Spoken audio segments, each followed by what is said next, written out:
कांग्रेस से कांग्रेस के पूर्व विधायक मोहम्मद मुकीम को कांग्रेस ने पार्टी से निष्कासित कर दिया है। मोहम्मद मुकीम ने कांग्रेस के नेतृत्व पर सवाल उठाए थे। उन्होंने खड़गे को अनफिट करार दिया था और इसके खिलाफ सोनिया गांधी को चिट्ठी लिखी थी। तो ये कार्रवाई कर दी गई है। कांग्रेस में पूर्व विधायक है मोहम्मद मुकीम, उन्होंने ये आवाज उठाई, ये बात कही कांग्रेस के नेतृत्व को लेकर। मल्लिकार्जुन खड़गे जो अध्यक्ष हैं उनको लेकर सवाल किया तो उनको निष्कासित कर दिया गया। अब हमारे साथ खुद पूर्व विधायक मोहम्मद मुकीम जुड़ रहे हैं। मोहम्मद साहब, क्या यही बस कारण था आपका कि आपने खड़गे साहब पर सवाल किए तो आपको निष्कासित कर दिया गया? नमस्कार। नमस्ते। देखिए, मुझे मालूम नहीं, लेकिन एक सच्चा कांग्रेस के कर्मी के हिसाब से, कार्यकर्ता के हिसाब से पार्टी की जो बुरा टाइम था, पार्टी जिस तरह इलेक्शन में हार रही थी और जो पार्टी का स्ट्रैटेजी होना चाहिए, जिस तरह लड़ना चाहिए, कहीं ना कहीं कुछ कमी महसूस हुआ था। तो हमने सोचा कि उड़ीसा में भी हम लोग 6 इलेक्शन हार चुके हैं कांग्रेस पार्टी से, तो कहीं ना कहीं कांग्रेस कनेक्ट हो नहीं पा रही है लोगों से, बूथ लेवल में स्ट्रॉन्ग नहीं कर पा रही है। और हम लोग इधर वोट चोरी का बात बोल रहे हैं, उधर बूथ में हमारे कांग्रेस कार्यकर्ता नहीं है जो वोट जगेंगे हमारा। तो राहुल जी हमेशा, हमारे जो कांग्रेस के जो लीडर थे राहुल जी, तो हमेशा बोल रहे थे कि डरो मत, और हमारे जो कार्यकर्ता हैं एक एक शेर बब्बर हैं। तो हमने सोचा कि कांग्रेस तो हमें टाइम नहीं दे रही है, राहुल जी से मिल नहीं पा रहे हैं। मैं आपको रोकना चाह रही हूं क्षमा के साथ में। आपने जो बयान दिया है वो अपने दर्शकों को सुनवा दे, फिर इस चर्चा को आगे लेकर जाएंगे। जरा सुनवाएं। आज पार्टी को जरूरत है फिर उनकी सलाह की, इसलिए हमने उनको एक लेटर लिखा है कि मैडम सोनिया जी, इस तरह से पार्टी गुजर रहा है और इसमें आपकी सलाह की जरूरत है, नए लीडरशिप को सामने लाना जरूरत है। हमारे आदरणीय एआईसीसी जो मुखिया है श्री मल्लिकार्जुन खड़गे जी बहुत वरिष्ठ नेता है, बट एज उनके फेवर में नहीं है, 83 साल उम्र हो चुका है। विरोध दल अपोजिशन की पार्टी के मुखिया के हिसाब से जो दौड़ भाग, जो मेहनत करना चाहिए, जो लोगों को कनेक्ट करना चाहिए, वो पॉसिबल नहीं है उनमें। तो इसलिए उन लोग सलाहकार रह के कुछ युवा को सामने लाना चाहिए। हमारे पास प्रियंका जी हैं और भी बहुत सारे युवा हैं जो सामने आके कांग्रेस पार्टी को और भी मजबूत करेंगे।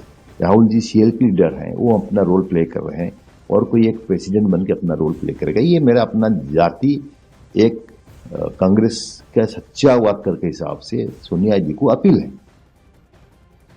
मुकीम साहब, अभी हम आप ही को सुन रहे थे। सबसे पहले यही कि क्यों लगता है आपको मल्लिकार्जुन खड़गे अनफिट हैं, वो नहीं है इस लायक, किसी और को होना चाहिए? और आप अपने इस बयान पर कायम हैं कि हाँ भाई, मैंने पहले भी कहा, मैं अभी भी कहता हूं कि मल्लिकार्जुन खड़गे is not fit for Congress. देखिए, ये कोई गलत नहीं है, जो सत्य है वो सत्य है कि मल्लिकार्जुन खड़गे और हम अभी अपोजिशन में हैं। 16 स्टेट में कांग्रेस सिंगल डिजिट में है, तो हमें अपोजिशन के पार्टी के प्रेसिडेंट के हैसियत से बहुत ही मेहनत करना पड़ेगा, पूरी टीम को लेकर करना पड़ेगा, इससे कलेक्टिव लीडरशिप होना पड़ेगा। जो कमी महसूस होती है बिहार इलेक्शन में, जो महसूस हुई, दिल्ली में रह के हेडक्वार्टर में हम लोग 3 बार शून्य में रहे हैं, खाता खोल नहीं पा रहे हैं। हमें हरियाणा का इलेक्शन हम लोग अब मिसमैनेजमेंट के लिए हार गए, महाराष्ट्र में वही हालत हुई। तो कांग्रेस के अंदर अगर सब ठीक नहीं चल रहा है, रिजल्ट ओरिएंटेड नहीं हो रहा है, तो कहीं ना कहीं खामी तो है ना है। तो खामी को अगर हम करेक्शन नहीं करेंगे, वही चिराचरित प्रथा में जाएंगे। इसके लिए सीधा सवाल कि इसके लिए खड़गे जी जिम्मेदार हैं, क्योंकि वो राष्ट्रीय अध्यक्ष हैं, नेचुरली उनकी जिम्मेदारी है। नेचुरली जब राहुल जी अध्यक्ष थे, कांग्रेस हार चुकी थी, राहुल जी जिम्मेदारी लेके इस्तीफा दिए थे। अच्छा। और दूसरा बार अध्यक्ष नहीं बने वो। तो अभी मल्लिकार्जुन खड़गे जी के नेतृत्व में हम लोग सीरीज ऑफ इलेक्शन हार चुके हैं और उनकी एज उनके फेवर में नहीं है।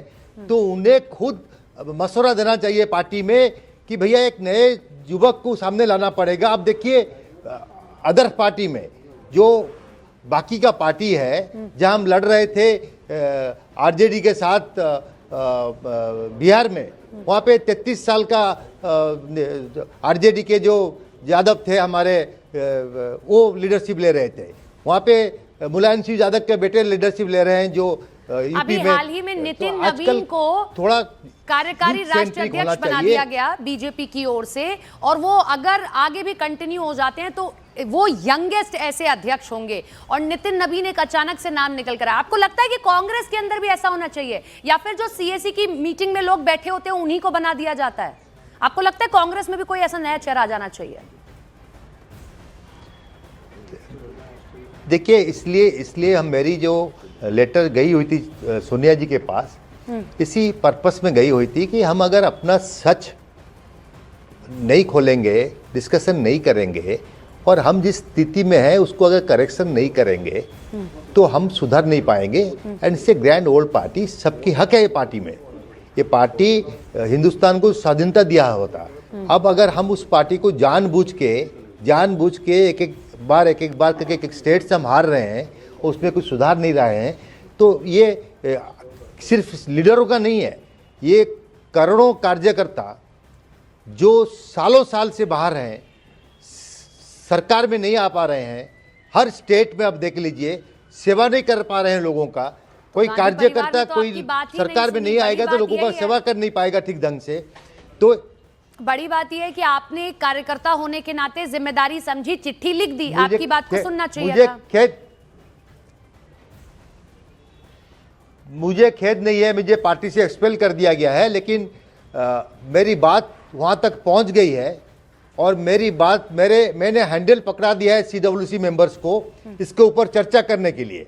इसके ऊपर जरूर चर्चा होगी। आप देखें ना कि पार्टी बहुत जल्दी रिफॉर्म होगी, नए ढंग से आएगी सामने, नहीं तो ये आवाज फिर लाखों कार्यकर्ता का निकलेगा। ये पार्टी अनुभव कर चुकी है। अभी आपने शुरू में एक बात बोली थी कि वोट चोरी का मुद्दा कहा जा रहा है, वोट चोरी के मुद्दे पर बात हो रही है, राहुल गांधी सामने आते हैं, लेकिन बीजेपी हर एक चुनाव जीतती जा रही है, और एसआईआर पर चर्चा भी हुई संसद के भीतर, जवाब भी सबके दिए गए। आपको क्या लगता है कि ये मुद्दा उठाना अब सही नहीं है? कोई और मुद्दा जो जनता से सरोकार रखता हो वो उठाया जाए, उससे जुड़ा जाए, राहुल गांधी उस मुद्दे से जुड़े? क्योंकि आपने स्टार्टिंग में ये बात बोली, इसलिए मैं इस सवाल पर आ रही हूँ। जी, मैं इस बात को इसलिए बताया हूँ कि हमने यहाँ पे कटक पे, जहाँ 35 साल से कांग्रेस नहीं था, और कांग्रेस के सरकार में भी यहाँ पे कांग्रेस नहीं जीत रहा था, सो हम यहाँ पे 2 बार इलेक्शन जीते हैं, मतलब लास्ट 2 टाइम्स, बीजेडी गवर्नमेंट में भी और भारतीय जनता पार्टी के सरकार में भी जी। तो मेरी जो शिक्षा है इसमें, जब तक आपकी बूथ मजबूत नहीं रहेगी, जब तक आपके बूथ में जो कार्यकर्ता रहेंगे वो अगर वोटर लिस्ट साथ एक्वेंटेड नहीं रहेंगे, हर घर से एक्वेंटेड नहीं रहेंगे, तब तक ये वोट चोरी होती रहेगी। आपके कार्यकर्ता अगर मजबूत हैं और बूथ में अगर वोट किसी की गलती है और उसको अगर वो पकड़ सकते हैं, आइडेंटिफाई कर सकते हैं, तो ये वोट चोरी करना बड़ा मुश्किल काम हो जाएगा। हम कार्यकर्ता को अगर बैठाएंगे नहीं बूथ में, हमारे पास अगर मैन पावर नहीं रहेगा, हम सिर्फ अपने भाषण में ये बोलते रहेंगे, लेकिन बिहार में आप स्थिति देखिए, इलेक्शन कमीशन लटका जारी करने के बाद जो लोगों का वोटर लिस्ट से नाम कटा था, बाद में 10 दिन के बाद इलेक्शन कमीशन ने बोला कि we have not received a single complaint. तो बात होती क्या है, अगर कार्यकर्ता बूथ में नहीं होंगे, अगर उन्हें वो वोटर लिस्ट से एक्वेंटेंसी नहीं रहेगा, उनको पता नहीं रहेगा कि XYZ कहाँ रहता है, उसके घर पे कौन है और क्या उनका वोटर लिस्ट में नाम है या कट गया है, तब तक हम ये पकड़ नहीं पाएंगे। इसको भी कांग्रेस पार्टी समझना पड़ेगा। चलिए, आपने अपनी बात को बेबाकी से रखा और इस बात को कहा कि हमने अब बोल दिया है, बाकी आगे आला कमान की जिम्मेदारी। बहुत शुक्रिया, आपने हमसे चर्चा की और